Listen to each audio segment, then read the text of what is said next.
안녕하세요. 오늘은 은퇴 후 삶에 대해서 이야기해 보겠습니다. 많은 사람들이 은퇴 후에도 60대, 70대를 넘어 계속 일해야 할 것이라고는 예상하지 못합니다. 하지만 현실은 상담을 통해 만난 많은 분들이 70세 이후에도 일하게 될 줄은 상상조차 못했다고 토로하는 것처럼 은퇴 후에도 경제적인 어려움으로 인해 일을 놓을 수 없는 상황에 직면하는 경우가 많습니다. 대부분은 노후에 편안하게 지낼 수 있을 것이라고 생각하지만 실제로는 그렇지 않습니다. 한국은 일하는 노인 인구 비율과 노인 빈곤율 모두 OECD 국가 중 1위라는 안타까운 현실에 처해 있습니다. 이는 열심히 일해도 가난에서 벗어나기 힘든 한국 노인들의 어려운 상황을 보여줍니다. 노인 빈곤율은 38%에 달하며 특히 76세 이상 노인의 경우 2명 중 1명이 빈곤층에 속합니다. 이러한 상황 때문에 60대뿐만 아니라 70대, 80대의 고령자들도 대부분 계속해서 일하기를 희망하며 실제로 10명 중 8명에 가까운 비율이 생활비 부족으로 인해 일을 해야만 하는 실정입니다. 정년퇴직 후 여행이나 취미 생활을 즐기려 했던 꿈과는 달리 몇 달 또는 1년 후 생활비 부족에 시달리게 되면 결국 다시 일자리를 찾아야 합니다. 하지만 은퇴자들이 쉽게 구할 수 있는 일자리는 대부분 저임금의 단순 노동직이며 신용카드 배달이나 발렛 파킹 등이 그 예입니다. 이러한 현실에 대해 나는 괜찮겠지라고 생각하는 분들은 이 영상을 통해 현실을 직시하고 노후를 어떻게 대비해야 할지 고민해 보시길 바랍니다. 한국 노인들이 계속 일할 수밖에 없는 이유는 여러 가지가 있습니다. 특히 75세 이상의 경우 빈곤율이 52%까지 올라가는 등 심각한 상황을 보이고 있습니다. 이웃나라 일본의 20%, 미국의 약 14.2%에 비해 2배 가까이 높은 수치입니다. 이러한 높은 노인 빈곤율의 주요 원인 중 하나는 국민연금입니다. 현재 국민연금 가입자의 월평균 수령액은 2024년 1월 기준 64만 원으로 생활하기에 턱없이 부족합니다. 최고 수령액도 200만 원 정도인데 이는 부부가 함께 생활하기에도 빠듯한 금액입니다. 또 다른 문제는 소득 공백 기간입니다. 법정 정년은 60세이지만 국민연금은 65세부터 지급되기 때문에 정년퇴직 후 5년 동안 소득 없이 생활해야 하는 경우가 많으며 실제로는 50대 초반에 은퇴하는 경우도 있어 소득 공백 기간은 더욱 길어질 수 있습니다. 결국 퇴직금만으로는 부족하여 많은 이들이 은퇴 후에도 일을 계속할 수밖에 없습니다. 75세 이상 노인 중 절반이 빈곤한 현실 속에서 많은 은퇴자들이 원치 않게 노동시장에 다시 뛰어들고 있지만 만족스러운 일자리를 찾기는 어렵습니다. 대부분이 저임금 단순 노무직에 종사하게 됩니다. 만약 은퇴 후 다시 일을 해야 한다면 어떤 일을 할 수 있고 어떤 일을 하고 싶은지 댓글로 남겨주시기 바랍니다.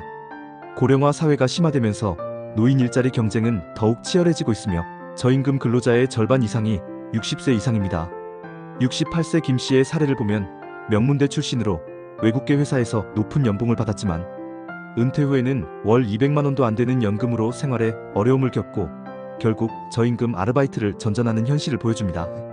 카드 배달 한 장에 1,500원을 받으며 한 달에 4,050만 원을 벌지만 최저임금이라도 받는 안정적인 일자리를 찾고 싶어도 나이가 많다는 이유로 쉽지 않습니다. 저임금 노동의 현실은 더욱 암울합니다. 재취업 자체가 어려울 뿐만 아니라 재취업에 성공하더라도 평균 월급은 180만 원 정도에 불과하며 이마저도 불안정한 경우가 많습니다. 60대 중반 이후에 일자리를 잃으면 재취업은 거의 불가능에 가깝습니다. 최저임금 미만으로 받는 60세 이상 근로자 비율은 매년 증가하고 있으며 현재는 33%에 달합니다. 60세 이상 최저임금 미만 근로자 수는 2020년 127만 1천명에서 2023년 165만 2천명으로 크게 늘었고 지금도 계속 증가하는 추세입니다. 그렇다면 우리는 어떻게 해야 할까요? 이 영상의 마지막 부분에서 이 문제에 대한 4가지 해결책을 제시할 예정이니 끝까지 시청해 주시기 바랍니다. 고령화 사회와 노동시장의 변화 속에서 저임금 노동의 현실은 더욱 심각해지고 있습니다. 한국은 이미 초고령 사회에 진입했으며 현재 인구의 20% 이상이 65세 이상입니다. 따라서 은퇴 후에도 일을 해야 하는 사람들이 점점 더 많아지고 있습니다. 노동시장에서는 젊은 세대 간의 경쟁뿐만 아니라 고령층 간의 경쟁도 매우 치열해지고 있습니다. 한국의 65세 이상 고용률은 OECD 국가 중 1위이지만 이는 결코 좋은 소식만은 아닙니다. 65세 이상 고용률은 36.2%로 100명 중 36명이 일하고 있다는 의미이며 지난 10년 동안 6.1%p 상승한 수치입니다. 이는 OECD 평균의 2배에 달합니다. 또한 70세 이상의 고용률은 2021년 기준으로 34.9%로 이는 OECD 국가 평균인 15%의 2배를 넘는 수준입니다. 하지만 AI 시대가 도래하면서 고령층이 설 자리는 점점 줄어들고 있습니다. 생성형 AI로 인한 인력 감축이 이미 본격적으로 시작되었고 전 세계 빅테크 기업들은 인력을 빠르게 줄여나가고 있습니다. 이는 시작에 불과하며 앞으로 더 많은 분야에서 정리해고가 발생할 것입니다. 단순 반복적인 업무는 기계나 AI가 대체하게 될 것이며 첨단 산업은 새로운 기술과 학습 능력을 요구하기 때문에 고령층은 이러한 경쟁에서 더욱 불리할 수밖에 없습니다. 이러한 현실 속에서 은퇴 후에도 다시 일을 해야 한다면 어떤 일을 하고 싶으신가요? AI 첨단 기술 중심으로 변화하는 세상에서 어떻게 준비해야 할까요? 많은 분들이 이러한 변화에 대해 걱정하지만 어떻게 대비해야 할지 막막해하는 경우가 많습니다. 고령화 시대에 계속해서 일을 해야 하는 상황 속에서 어떻게 살아가야 할지에 대한 해결책을 제시하겠습니다. 나이가 들수록 세상의 변화 속도가 매우 빠르다는 것을 실감합니다. 예전에는 5시간이면 따라갈 수 있었던 것을 이제는 10시간을 노력해야 겨우 따라갈 수 있을 정도입니다. 여러분도 마찬가지로 끊임없이 노력해야 합니다. 편안하게 살아남는 방법은 없습니다. 하지만 열심히 일하고 싶어도 방법을 모르는 분들을 위해 은퇴 후의 삶을 위한 4가지 해결책을 제시하겠습니다. 첫째, 은퇴 후에도 배움을 멈추지 마십시오. 많은 은퇴자들이 기술이나 배움은 젊은 사람들만의 것이라고 생각하지만 이는 잘못된 생각입니다. 요즘은 온라인 강의나 지역 커뮤니티 센터를 통해 고령자를 위한 다양한 기술 프로그램을 무료로 이용할 수 있습니다. 끊임없이 배우고 노력해야만 세상에 뒤처지지 않을 수 있습니다. 저 또한 챗GPT 등 생성형 AI에 대해서도 끊임없이 배우고 노력하며 예전보다 훨씬 더 많은 시간을 투자하고 있습니다. 둘째, 자산관리 능력을 키우시기 바랍니다. 노후의 재정관리는 단순히 돈을 아끼는 것만으로는 충분하지 않습니다. 가지고 있는 자산을 효과적으로 관리하고 늘리는 방법을 공부해야 합니다. 예를 들어 퇴직 후에도 안정적인 수익을 얻기 위해 배당주나 임대, 수익 등 다양한 소득원을 마련하는 것이 필요합니다. 하지만 무리한 투자나 상가 투자는 하시면 안 됩니다.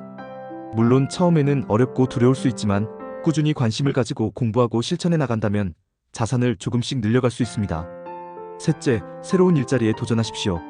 가만히 기다린다고 누가 일자리를 가져다 주지는 않습니다. 요즘은 고령층을 위한 맞춤형 구직 플랫폼이 많이 있습니다. 한국시니어클럽협회, 서울시 OC+ 포털, 고용24, 한국노인인력개발원 등 다양한 곳에서 자신의 경력과 강점을 살릴 수 있는 일자리를 찾아볼 수 있습니다. 적극적으로 관심을 가지고 알아보는 것이 중요합니다. 마지막으로 가장 중요한 것은 건강과 활동을 유지하는 것입니다. 아무리 많은 것을 준비해도 건강이 뒷받침되지 않으면 소용이 없습니다. 은퇴 후에도 신체적, 정신적으로 활발하게 활동하는 것이 중요하며 걷기, 요가, 가벼운 근력 운동 등을 꾸준히 실천해야 합니다. 건강한 몸은 의료비를 줄이고 삶의 질을 높이며 일을 할 때 더욱 적극적이고 열정적으로 임할 수 있도록 하는 가장 확실한 투자입니다. 병이 없는 것이 가장 큰 재산이다라는 말처럼 건강은 노후를 풍요롭게 만드는 가장 중요한 요소입니다. 성공적인 은퇴를 위한 4가지 단계는 배움, 자산관리, 새로운 직업 도전, 그리고 건강 유지입니다. 저 또한 끊임없이 배우고 노력하며 여러분도 꾸준히 배우고 실천하여 풍요롭고 행복한 노후를 만들어 가시기를 바랍니다. 풍요롭고 행복한 노후는 기다리는 것이 아니라 스스로 만들어가는 것입니다. 오늘 내용은 매우 중요하니 영상을 다시 한번 보시면서 기억하시기 바랍니다. 끝까지 시청해주셔서 감사합니다. 오늘 영상이 좋으셨다면 구독, 좋아요, 그리고 알림 설정 잊지 마세요.